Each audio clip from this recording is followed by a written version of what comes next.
MLS prepared to face whatever lineup Tulsa put out on the pitch. Ultimately, NASL President Howard Samuels overruled Ted Howard, decided to allow Futcher to play because he felt the fans in attendance would be the ones made to suffer by Futcher's absence, and he scored goal number 2 in the 62nd minute, and that was part of Tulsa's win over Toronto in 1983. October 1st, 1983, that's the T-shirt that the man is wearing today here on the show. Last half hour, we know what that means. It's time we go to Seattle, where it is 7:36 in the morning, and someone is probably on his second cup of coffee, so we will ask, are you on your second cup of coffee, Niko Moreno? Hey, what's going on, John? SDH family, yes, you're correct. It's cup numero dos here in the Pacific Northwest. It was a lovely night, lovely day yesterday after watching Colombia play a fantastic game. And today we wake up with all of the blessings and all of the smiles in the world. Of course. And so we had Nino Torres on before you from Goal TV, and I was asking about, there were two guys that I wanted to ask his opinions on from what we've seen in the Copa. And I asked him for some good, bad, and ugly, too. Oh, and by the way, we might have a special guest in our segment this week. All right. I asked him about Marcelo Bielsa and what Bielsa has meant to Uruguay, and I also asked about James and what James has meant to Colombia. When I mention Bielsa and James, what comes to mind from this tournament and what you've seen from them? James just provides magic, provides delivery, provides leadership, provides sacrifice, and that's just who James is, with the national team emblem in his chest. I mean, that's exactly what it is. You can criticize him for his instability and inconsistency at the club level, but when it comes to play, whenever you hear the word James, you hear commitment right next to it whenever it comes to Colombia. He showed you that yesterday. His intensity, his ability to control the pace, his ability to distribute, he's just unbelievable. And you saw the big drawback that pulling him off the field has for Colombia. That's going to be a challenge they're going to have to figure out. And when it comes to Bielsa, it provides brilliance and confidence, and it embodies and amplifies everything that Uruguay can do. You can tell that regardless of the situation and the moment, like a difficult game against the United States in terms of maybe not being as effective as they've been in other games, Marcelo Bielsa sitting on his cooler, whenever you look at that bench, whenever you look at that sideline, you could tell the guys just understand, hey, we got this. It's under control. The young guys feel backed up, and I think that that's something Uruguay really needed, was that generational change being boosted, and I feel like it has. There's a lot of young players in this Uruguay team that are going to be studs for this national team for years to come. So Marcelo just provides stability, which is odd when your nickname is El Loco, but I feel like it does. I'll ask you the same thing before we get into Major League Soccer here for the rest of your segment. The good, the bad, and the ugly of the Copa. The good, the bad, and the ugly from what we saw from the group stage. What would you say? In all general senses, or do you want teams? You can hit it however you want. It's the beauty of an open-ended question, my brother. All right. The good. I guess the good is the clear evolution of soccer in several countries. I think that Costa Rica, regardless of being eliminated, showed you that this new generation of players can keep up. They have talent, they have quality. I thought Costa Rica was going to eliminate Brazil yesterday. I mean, if Costa Rica had 2 goals within, 12 minutes, they continue to put those in. And there's a grim situation for Brazil if they lose to Colombia. So I thought that yesterday, Alcocer making that goal and the way that that one came out about, a young player that's going to be a generational player for Costa Rica, essentially, was important. Venezuela, for all those doubters, all those people that maybe had not seen this team and didn't watch them on a consistent basis and didn't know guys like Bello and didn't know guys like Machis, and maybe the quality of an experienced and another guy that embodies commitment to that flag, that shield, who is Salomon Rondon. If you had not seen him and you didn't know this Venezuela team, then now you have, and it shows that growth in so many soccer nations, and I think that's my biggest take from this one. The ugly for me would be the refereeing. I think that the refereeing has been Ooh, atrocious. ooh. It's been you know almost insulting, Mhm. from the demeanor, the VAR. I mean, look, say what you will about that USA Uruguay game. I understand the US did not get eliminated because of poor refereeing. They got eliminated because they were unable to beat Panama and hold the lead, regardless of having one less man on that field. But the refereeing was awful. Yeah. I mean, it was disgusting.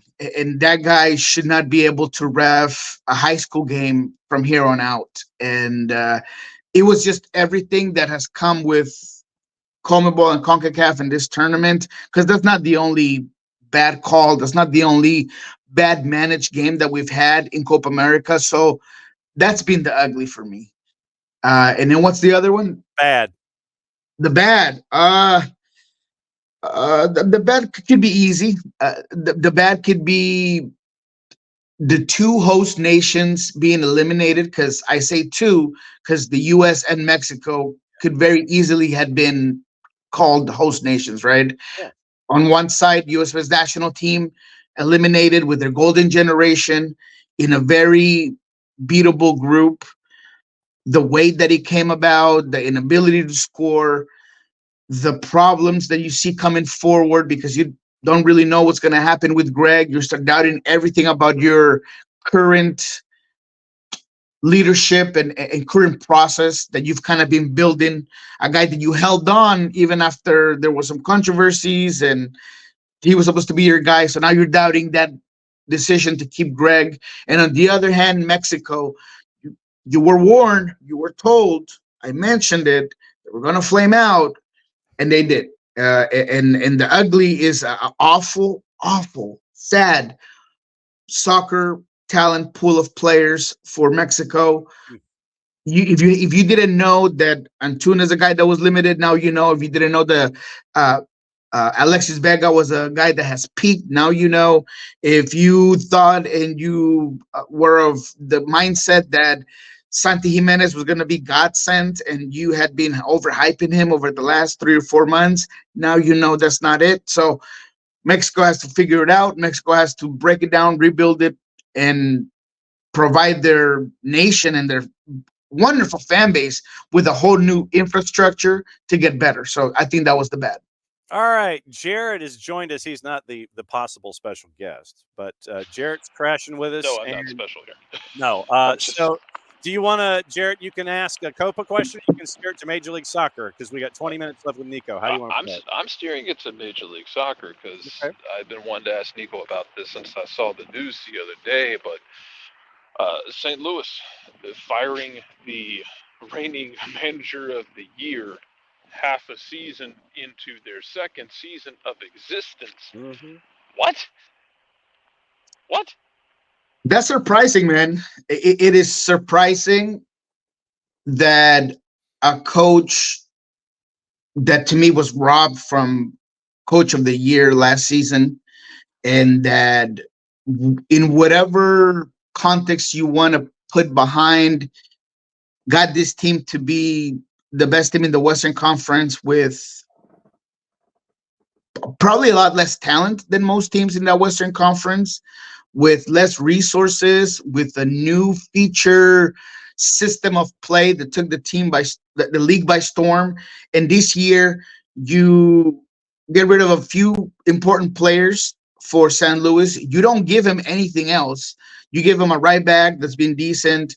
You give him a center midfielder that's been okay. But other than that, you gave him absolutely nothing. And you expected him to just continue to be what? Stellar.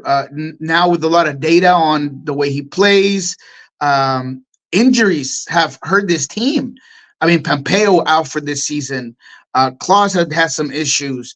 I mean, there's just so many different components when it came to that equation that I find it hard to believe that you believed that Cornell was the problem. Now, is there something else? I know that Sam Adeniran had been in the doghouse. There were some controversies behind closed doors with some players. Maybe that's what led to the firing or letting go of a guy that to me has shown you that understands the league, that has an identity, and that probably the hardest thing a coach has to do is have your players execute what you plan within the week. And he did that. So I'm just surprised. I think he gives the wrong messaging, in my opinion, to your team, that there is a lack of confidence that things are going to go and figure themselves out.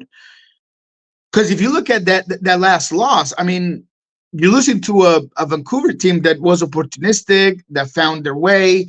I believe St. Louis missed the PK opportunity. I mean, there were just a lot of things that were circumstantial. So why now? Why this way? I don't like it, and I think it was a mistake. Cornell is not going to be in the free agent market for very long. He's not going to be at asking for that reimbursement of unemployment. He's not. He's going to get a job very soon. So I think it's a loss for St. Louis City. And unless they have a guy in mind that's coming in here soon, I just don't understand it. And then one place we know that Bradley Carnell is not going to go is Nashville, as they named B.J. Callahan, the U.S. M&T assistant, as their head coach when the show started this morning. So we would like to thank Nashville for giving us breaking news to start the show off. But B.J. Callahan's now your new head coach in Nashville, and he starts just before Leagues Cup. Yeah, it was kind of written in the water. He had announced that he was going to move on from being part of Greg Berhalter's coaching staff and the U.S. Best National Team. There were some connections there.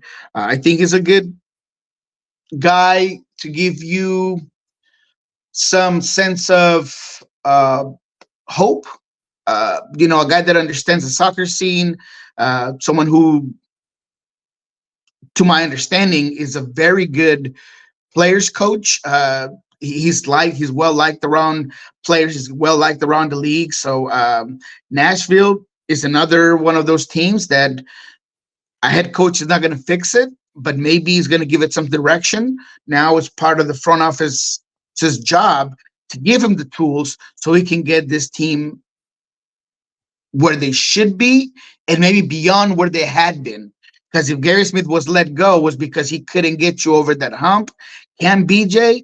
Perhaps, but you're going to have to give him the tools. Jarrett for Niko on Wednesday, because Thursday being a national holiday. No, I'm glad you mentioned that, because that was kind of my thought as well. Gary did what he did with what you gave him. Hani Mukhtar was carrying that team. I don't know if Hani can carry a team in 2024 the way he did 2 years ago.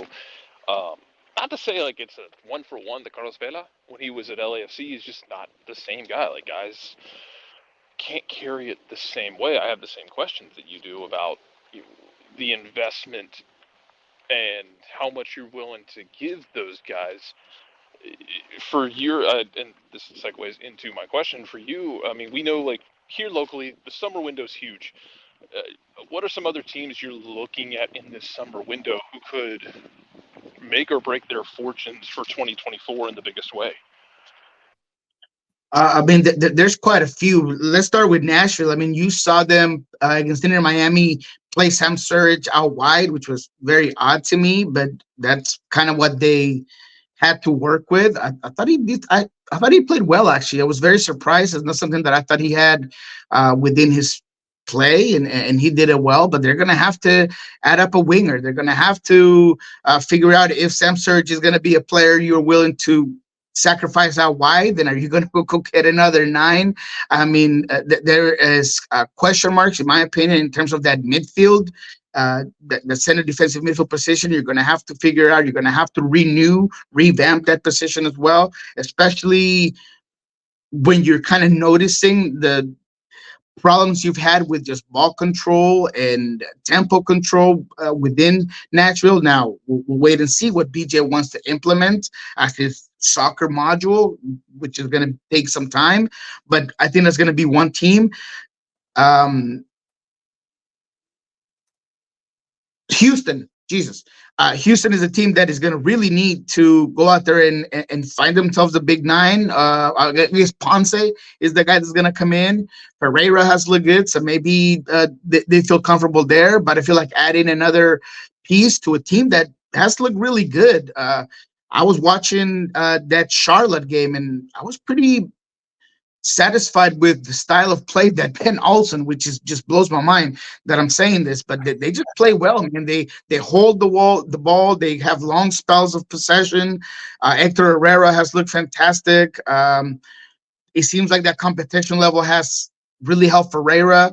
Latif Blessing all of a sudden is starting to kind of reignite his MLS career. So there's a lot of good things happening in Houston. I feel like bringing in a guy in this summer window is really going to push that team to maybe be a contender and maybe break that line of the 3 top teams in the Western Conference that seem to be at a whole different level. Maybe Houston and Colorado can get there with that. So Houston is a team that I'm looking at. I think Charlotte, going back to what I had said as well, bringing in a 9 or a playmaker, at least a 10, would help a team that is organized, that really maybe been the surprise of the tournament so far, if you really look at it, with the players they have, the effectiveness that they've been able to do things with. That's a team that I'm looking at really benefited from this summer window. And then the pumpkin that struck midnight, which is Minnesota United. I told you about this team. I thought that they were overperforming. I thought that it was going to, at some point, that enchantment of surprise was going to all come to an end, and it did. Now, Arriaga's leaving. You got to figure out, you got some DP spots open. So that's a team that it's going to need to really do some hard work, maybe even think about bringing more quantity instead of quality and fill in some of these holes, because if Minnesota continues to go on this path with the roster they have, they're not going to make the playoffs. And as much as I know that they were going to be that head scratcher, and I told you guys that, they really need some huge talent boost in order to just keep up in the Western Conference. So then what's going on with you up in Seattle with all of the chaos that's been happening off the field? What's the update on where things stand about players who were left out, who were coaches' decisions, not suspended, but coaches' decisions for not being a part of the active roster last time out? What's the update up there? Well, both players were back. Nuhu and Raul Ruidiaz were at training. A very short answered Brian Smetzer said, they're back. We're good. They played well. I asked him, and I was hoping he gave me a better answer, but I wanted to know, was it worth it? Did you get what you needed out of sitting these 2 guys? He said, yes, I did. Move on. So we didn't get much from Brian, but so far, so good. It sounded, for a couple of sources, that they were both standouts in practice. I'm sure they have a chip on their shoulders. But again, you're dealing with fire. There's a fine line between pushing a player and putting a chip on his shoulder and chaos and creating some gaps within a locker room that has had a lot of question marks over the last couple of seasons. But to your question, both players were back. Pedro de la Vega was full on training, looks really good. He himself was not happy with his performance. His 15, 20 minutes of play in the last game. I like that. I like the fact that he holds himself accountable, but they're going to have to get that rust off real quick because that game against Chicago was far from perfect. It was an awful first half against a bad team. Look, I get that they have quality players, but Seattle should not be having these sort of problems with a team like Chicago, especially if your thought is that they're going to go anywhere in the MLS playoffs. So they got to figure it out. The good thing for Seattle, Albert Rusnak, I have to give him credit. He has stuck out his chest to criticism. He's taking it and he's performing. He never tried to move away from what people were saying, criticizing. He's had confidence. He feels like he's done well all season, but now he's been able to show it in the stats, show it with assists, show it with goals. I understand it was 2 PKs, but sometimes it's hard to take 2 PKs back to back. And that's how you end up winning that game. And it was Albert the one who did that. So I thought Albert has been good. I think JP is getting closer to that MVP finalist form that we've seen in the past from JP. He seems like he's really getting his form back, physicality, distribution, mid-range shots. So those are things that are good for Seattle. Individual players are starting to play up to their potential, and that could be a boost. Am I saying that I'm ready to tell you that this team is going to go on a streak and a row of games of where they're going to be unstoppable? Absolutely not. I still have my doubts. I still think that there's a lack of consistency game to game. You cannot have, and I've said it 1,000 times, 15 minutes of great play, 90 minutes of great play, and not be able to translate that into the next game. I think having consistency is key. Now they're going to be hosting a New England Revolution team that has had ups and downs. They've looked really good. They've looked really bad. Obviously, no Carlos Hill last game. Don't really know if he'll be there in this one. So that's going to be a big factor on how good or how difficult this team can be. So we all knew that in this stretch of games that Seattle was going to have at home, they were going to have some, quote unquote, easy games. They've done the job of getting those points. But again, what's the end game? Where do you feel like the expectation for Seattle is? Is it just making the playoffs? Because if that's your expectation and that's what you wanted, I think they'll get there. But if it is making a run in those playoffs, then I feel like they have a long way to go. Another thing right here for those of you that maybe are not within the scene of Seattle, they have a pretty big game at Sacramento Republic for Open Cup. It gives them a chance to, if they win, they would host LAFC at home. That's pretty big. So whether it's LAFC going to Starfire, because they're going to have to go to Starfire, it's going to be pretty funny watching Hugo Lloris and Buanga and I don't know, maybe Giroud being in a semifinal of Open Cup at Starfire, which if you haven't been, it's a pretty rustic stadium, very small, very narrow. Locker rooms are not, your English Premier type. It ain't Lumen Field, brother. That's one thing. It is not Lumen Field, and apparently there's a concert at Lumen Field. Metallica's going to be at Lumen Field. So there is no way that you're going to be able to play at Lumen. So I talked to Jeremiah O'Shan. He told me that there was they had to put in a waiver to play at Starfire because the expectation was that they were going to play that game if they got to play that game at Lumen Field. So it's going to be an interesting couple of weeks for this team. I've said it before. I feel like the best scenario for this Sounders team is putting all your eggs in the Open Cup basket, hoping to get a title. Is a couple of games and you're in the final. That's going to be the way to kind of save this season. But they haven't quite given up on MLS, and I feel like they're doing enough to stay relevant. Jarrett with Niko, go for it. Yeah, I actually wanted to ask you about a team we talked about a minute ago in Colorado, and It's taken them a little bit of time this year to get this project off the ground, but they're finding traction, I guess, for lack of a better word. Can this be an example for some other clubs in the United States, maybe elsewhere, of if you are feeling rudderless, get a plan, spend some money, and be patient with it, and see what you can develop instead of panicking and just throwing out the bathwater almost instantaneously when it doesn't work in the first 2 months?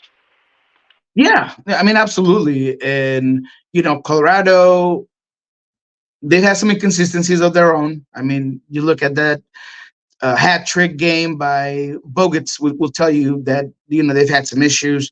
I thought that their Houston game a couple of weeks ago was also pretty bad. So Colorado at least has shown you that if you are willing to invest in the team, invest in a head coach that has an ideology, and like you said, Jared, I can manage to understand that there's going to be a learning curve and you might run into some difficult games and some moments where you feel like nothing's really working, as we did earlier this season and as we have here in a couple of games. Having those investments and bringing those players that are also cohesive with the ideology of the coach can turn a team around. I don't think Colorado has been as interesting as they have this season in a very, very, very long time. Even when they've had, good coaches like Frazier, I think he's a great coach. But I think this year there's better quality, there's talent, they're exciting to watch, and they seem to be, at least for the most part, in every game. They're not going to get played out of the field. Maybe they did against LAFC, but that just happens. But in terms of your question, I think that a lot of teams should take that into consideration. Nashville, maybe, go and spend some money and figure things out. San Jose, you too. I'm talking to you. Good luck on that, brother. Buddy. You Good luck. awful, terrible market. And stop, letting go of coaches when you're not giving them, what to play with. It's just so funny to me that the easiest thing to do is to let go of a coach, but nobody's going to be able to get your team right if you don't have enough talent. Well, strange, when your owner also owns the Oakland A's, and we know the level of investment that he's showing there, moving them to Sacramento. Cliffhanger, we're going to kind of shorten a little bit. There's one game that I want, because there are interesting matchups, but not really one that we can sit there and lay out. But cliffhanger this week is El Trafico on July 4th. It is the late game, 10:30 Eastern time from the Rose Bowl in front of 9 gazillion people. LAG is a plus 183. Draws a plus 286.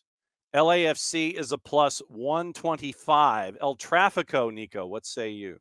Woo, that's a good one, man. That's, I love that 4th of July of Trafico. I think that's fun. Both teams have been on a row. LAFC, 11 straight games with wins, if you count Open Cup games.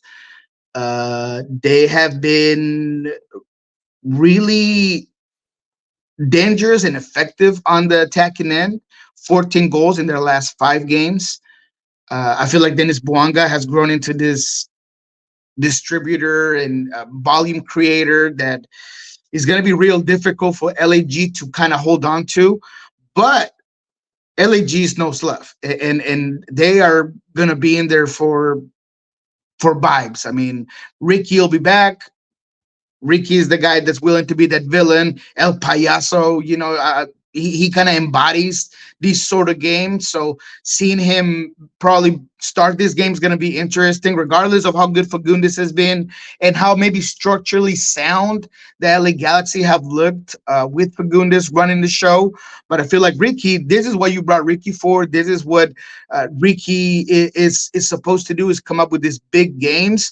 So in terms of the juice boxes, man, regardless of their last game being 2-1, I am going to go, and I want you to tell me what the over-under is on the goals. Got it. But I'm going to go with LAFC. I think LAFC is they're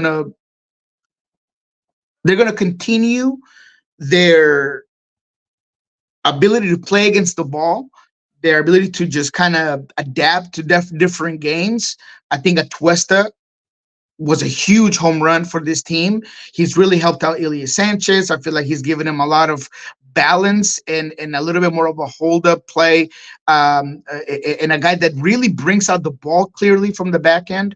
So with Boga's current form and Buanga, I feel like they're going to give LAG some real trouble. I see this as a 3-2 win for the LAFC. Okay, so then if you see it as a 3-2 win and getting LAFC on the plus side, that's always a good thing to start off. You get LAFC on the plus. Since you're saying 3-2, 4.5 is a plus 243. I like it. I like it. Yeah. Give me the 4.5 and give me LAFC. We're gonna let our money roll. Last week we went with the goals for Columbus, and we picked Columbus. That was a 5-1 win. We did pretty good on that one. So we're gonna let that roll. We're gonna stick with the goals. We're gonna go ahead and go with a big goal game in this El Trafico 4th of July at Rose Bowl. I think it's gonna be an exciting game. So absolutely, let's go for that. All right. So what's going on with Pulso Sports and Soccer Bar, my friend? All right, Pulso Sports, you'll find what we talked about yesterday with Brian Smetzer. Gives us a real rundown on what's going on, what he expects. Obviously, Javier Arriaga's coming back to Seattle, so that's fun. A player that was out here for a very long time, that was a good player for the team, per Brian Smetzer. But that was a little bit in the doghouse, that was kind of benched. So he's going to come in with some feels, in my opinion. He's going to want to maybe get a goal or get a pass to a goal from his center back position. So you can find that at Pulso Sports, as well as Paul Rothrock. We got to talk to Paul. If you have not heard about the Paul Rothrock experience, then you need to check it out, man. He is fun. He is a guy, I asked him myself, how does it feel to be that guy that when things are not going right for Seattle, you pull that lever, there you go, you shoot out of a cannon, and you just have a great game. And he does. He brings a lot of excitement, energy, press, push. He's pumping up the crowd. He basically forces a PK to get Seattle back on track against Chicago. He did that against Houston. He's got it on the scoreboard. So check him out, man. It's a fun conversation with Paul Rothrock, a guy that doesn't lack confidence, but is also not overconfident. That's a tough balance for a guy his age. It's a real fun one. So go ahead and check that out at Pulso Sports. Soccer Bar. No soccer bar this week for 4th of July. We tried to get one in early like you did today on a Wednesday, but we weren't able to do it. So you're going to have to wait till Monday to get our takes on Copa America, MLS, how things played out. So, yeah, check it out. All right. As always, my friend, thanks for dropping in a day early. Enjoy your 4th. May it be safe. Enjoy the matchups on a double match weekend, and we will catch up with you again next Thursday after Open Cup, after schedule compression, and leading into yet another weekend here in a very, very busy July. Thank you, my friend. We'll catch up next week. All righty, guys. Have a good one. All right. That's Niko Moreno, Pulso Sports and the Soccer Bar, and he's getting his second cup of coffee. He's ready to go. Okay, so Uncle has said, no Carlos Heel tonight. Here's the injury report for New England Revolution. Shankali is out for the season, knee injury. Nacho Heel is out with a knee. We know that Carlos Heel has the ever nebulous Stanley Cup final lower body injury designation, so he is out as well. Henrik Ravas is still on international duty. Questionable, listed by the Revs in the injury report on MLS Soccer's website. Did not see anything updated in the match release from the Revs.